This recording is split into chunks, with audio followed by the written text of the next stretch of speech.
तीसरा विकल्प हिमाचल प्रदेश की राजनीति में बेशक आज तक कोई महत्वपूर्ण स्थान नहीं बना पाया हो, लेकिन हर चुनाव में प्रदेश में तीसरे विकल्प के रूप में कुछ ना कुछ चर्चा रहती है और कई बार स्थानीय पार्टियों का गठन भी होता है। लेकिन इतिहास की बात करें तो 1998 में हिमिका का गठन हिमाचल प्रदेश में हुआ और उस गठन के चलते हिमाचल प्रदेश में वीरभद्र सिंह की सरकार नहीं बनी और पंडित सुखराम ने पूर्व मुख्यमंत्री प्रेम कुमार धूमल के साथ हाथ मिलाकर भाजपा को समर्थन दे दिया। उस समय प्रधानमंत्री नरेंद्र मोदी भी हिमाचल प्रदेश के प्रभारी हुआ करते थे। ऐसे में तीसरे मोर्चे की संभावना को आसानी से नकार देना बेशक बयानों में जरूर भाजपा और कांग्रेस के नेता कर रहे हैं, लेकिन अंदर खाते की राजनीति देखें तो माहौल बहुत ज्यादा बदला हुआ नजर आ रहा है। सबको मालूम है कि अगर कोई तीसरा मोर्चा 5 या 7 सीटों पर भी जीत हासिल कर लेता है तो सरकार बनाने में उसकी भूमिका महत्वपूर्ण हो जाती है, जैसा कि 1998 में हुआ था। पिछले कल मंडी विधायक अनिल शर्मा, जो कि पंडित सुखराम के बेटे हैं, काफी बड़ा महत्वपूर्ण बयान उनका आम आदमी पार्टी को लेकर आया है। उन्होंने कहा कि जो हो रहा है उसको हल्के में नहीं लिया जा सकता। मतलब कहीं पिता के नक्शे कदम पर बेटा चलने के लिए तैयार तो नहीं, ये एक बड़ा सवाल उनके इस बयान से जरूर खड़ा हो गया है, क्योंकि हमेशा पंडित सुखराम का परिवार मौके की राजनीति भी कर लेता है। कांग्रेस से भाजपा, भाजपा से फिर कांग्रेस और इसी तरह फिर अपनी ही पार्टी बना लेना जैसे काम ये परिवार हिमाचल प्रदेश में बखूबी कर चुका है। अब हिमाचल प्रदेश में कांग्रेस पार्टी की बात करें तो लगभग सरकार बनाने के लिए जिस तरह से पिछले कुछ समय से, या ये कहें कि उपचुनाव के बाद से लेकर हाल ही में पंजाब और उत्तराखंड के चुनावी नतीजों तक प्रदेश में कांग्रेसी भाजपा के ऊपर हावी नजर आ रहे थे और बड़े स्तर पर दावा भी लगातार सरकार बनाने का कर रहे थे। लेकिन अब जब आम आदमी पार्टी ने पंजाब में सरकार बना दी और उत्तराखंड में बेशक आम आदमी पार्टी का सफाया हो गया, लेकिन हिमाचल प्रदेश के नेताओं के मन में अब डर बैठ चुका है। कांग्रेस के लिए समस्या ये है कि लगातार हाईकमान हिमाचल प्रदेश में किसी भी निर्णय को लेने में समय ले रहा है, जिसके चलते पार्टी की बहुत बड़ी एक जमात खासी नाराज हाईकमान से है। और यहाँ पर आपको बता दें कि बिलासपुर जिला से कांग्रेस के एक कदावर नेता और इसी तरह से कांगड़ा जिला से कांग्रेस के बहुत से कदावर नेता लगातार आम आदमी पार्टी के संपर्क में है। इस बीच जो सूत्र सामने आ रहे हैं, पुख्ता जानकारी ये निकल कर सामने आई है, उसमें आम आदमी पार्टी कांगड़ा जिला में ही अधिक काम कर रही है और यहीं से एक कदावर चेहरे को आगे लाने के लिए लगातार प्रयास जारी है। ये वो चेहरा हिमाचल प्रदेश का हो सकता है जिसके ऊपर आम आदमी पार्टी मुख्यमंत्री के चेहरे का दाव खेल सकती है। यहाँ पर मेजर विजय सिंह मनकोटिया भी आम आदमी पार्टी में जा सकते हैं, ऐसी संभावनाएं लगातार बनी हुई है। लेकिन उनके ऊपर आम आदमी पार्टी कोई बड़ा दाव खेलेगी, ऐसी कोई संभावना नजर नहीं आ रही है। उसी तरह पार्टी बहुत से ऐसे नामों को भी शामिल करवाने से अब कतरा रही है जो टिकट की कीमत पर पार्टी में एंट्री चाहते हैं। लेकिन ऐसे में पार्टी कुछ हद तक तो असंतुष्टों के साथ अपना जनाधार जरूर बढ़ा सकती है, लेकिन प्रदेश में मजबूत होगी, इसके ऊपर सवालिया निशान कायम है। भाजपा और कांग्रेस दोनों ही दलों के बड़े नाम इस दावे को लेकर आम आदमी पार्टी के साथ संपर्क में हैं। इसी के साथ मंडी से भी भाजपा के ही कदावर चेहरे, या ये कहें कि सरकार में भी मुख्य भूमिका में रहे कुछ नाम आम आदमी पार्टी का दामन अगर थाम लेते हैं तो कोई हैरानी की बात इसमें नहीं होगी। वहीं अगर हम भाजपा की बात करें तो यहाँ पर मुख्यमंत्री जयराम ठाकुर की मुश्किलें इसीलिए बढ़ी हुई हैं क्योंकि 2017 से लेकर आज तक भाजपा का एक कैंप, जिसके पास एक बड़ा वोट बैंक भी हिमाचल प्रदेश में है, लगातार सरकार से नाराज रहा और सरकार की तरफ से भी उन्हें हर तरह से हाशिए पर रखने का काम किया गया और समय का इंतजार भी उन्होंने काफी किया है। ऐसे में कहा जा सकता है कि ये कैंप अब महत्वपूर्ण भूमिका हिमाचल प्रदेश में आने वाली राजनीति की दशा और दिशा तय करने में निभाएगा। और जहां तक आम आदमी पार्टी की रणनीति की बात है तो हिमाचल प्रदेश में उनकी रणनीति प्रदेश के किसी बड़े चेहरे को आगे लाकर उसके पीछे पार्टी को खड़ा करके चुनाव में उतरने की है। लेकिन फिलहाल वेट एंड वॉच की स्थिति हिमाचल में बनी हुई है। हिमाचल प्रदेश में कुछ लोग हैं जो आपका चेहरा बनने के लिए अरविंद केजरीवाल तक से मिलकर आए हैं। उन्हें पार्टी की तरफ से ग्रीन सिग्नल नहीं मिला। ऐसे में अब कांग्रेस के लिए बिना मजबूत नेतृत्व के लोगों को पार्टी के अंदर टिकाए रखना मुश्किल होता नजर आ रहा है।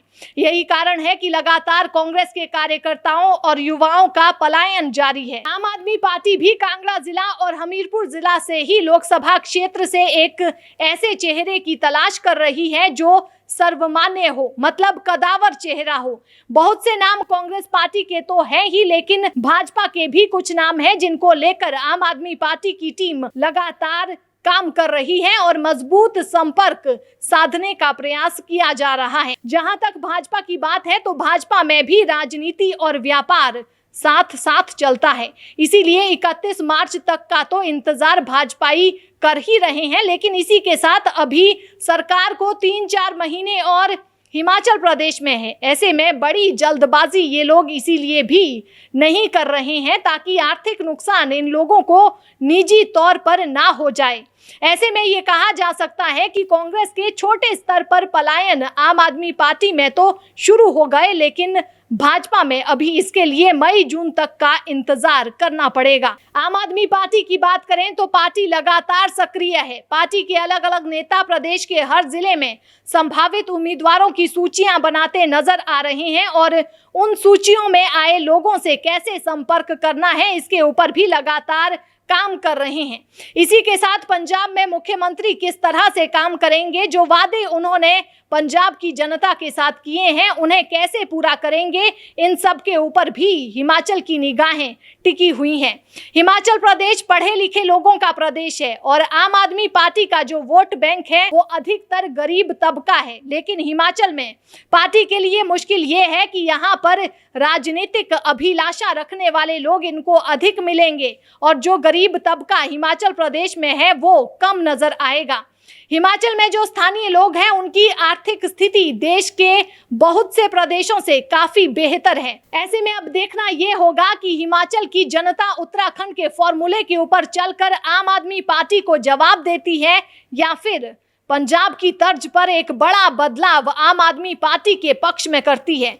इन सब के बीच में कहीं ना कहीं भाजपा और कांग्रेस के नेताओं की स्थिति गंभीर बनी हुई है और पिछले कुछ दिनों पर नजर दौड़ाई जाए तो ये नेता अपने विधानसभा क्षेत्रों से बाहर भी नहीं निकल पा रहे हैं। वहीं आम आदमी पार्टी भी हिमाचल प्रदेश में जो कम्युनिस्ट विचारधारा के लोग हैं उन लोगों को फिलहाल अपने लिए समर्थन जुटाने के लिए लगातार जोड़ती जा रही है और बड़ी संख्या में ये लोग आम आदमी पार्टी में जा रहे हैं।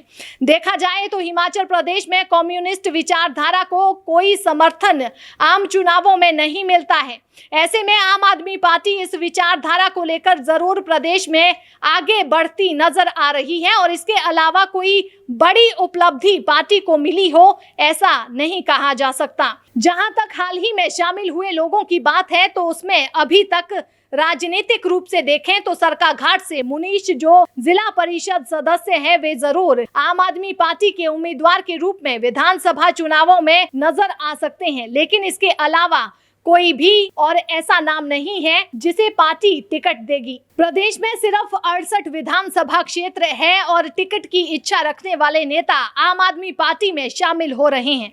ऐसे में कितनी मजबूत आम आदमी पार्टी टिकट वाली विचारधारा के लोगों को अपने साथ जोड़कर होगी, ये एक बड़ा सवाल है। इसी के साथ जो लोग अपनी पार्टियों में प्रताड़ित है या उन्हें परफॉर्म नहीं करने दिया जा रहा या फिर वे परफॉर्म नहीं कर पा रहे हैं, इन लोगों को मंच देती है तो प्रदेश में कहां तक मजबूत होगी, ये भी एक बड़ा सवाल है। निगाहें लगातार हमीरपुर और कांगड़ा लोकसभा सीट पर टिकी हुई है। यहां से वो कौन सा कदावर चेहरा या नाम है जिसको लेकर आम आदमी पार्टी हिमाचल प्रदेश में राजनीतिक बिसात बिछाना चाहती है, और ऐसा क्या कारण है कि मंडी और शिमला लोकसभा क्षेत्रों में आम आदमी पार्टी किसी बड़े चेहरे पर दाव नहीं खेलना चाहती। प्रदेश के नेताओं की बात करें तो मुख्यमंत्री जयराम ठाकुर और पार्टी अध्यक्ष सुरेश कश्यप स्पष्ट तौर पर आम आदमी पार्टी की किसी भी संभावना से इनकार कर चुके हैं, और उनका कारण ये भी है कि भाजपा के कुछ नेता आम आदमी पार्टी को एक बुलबुले की संज्ञा दे रहे हैं कि ये थोड़ी देर तक बुलबुला है, बाद में फट जाएगा और बिखर जाएगा। इसी तरह अगर हम कांग्रेस पार्टी की बात करें तो यहाँ पर डर अधिक है, क्योंकि यहीं से अभी तक पलायन भी अधिक हुआ है। कम्युनिस्ट विचारधारा के बाद कांग्रेस विचारधारा का ही पलायन इस समय आम आदमी पार्टी में होता दिखाई दे रहा है।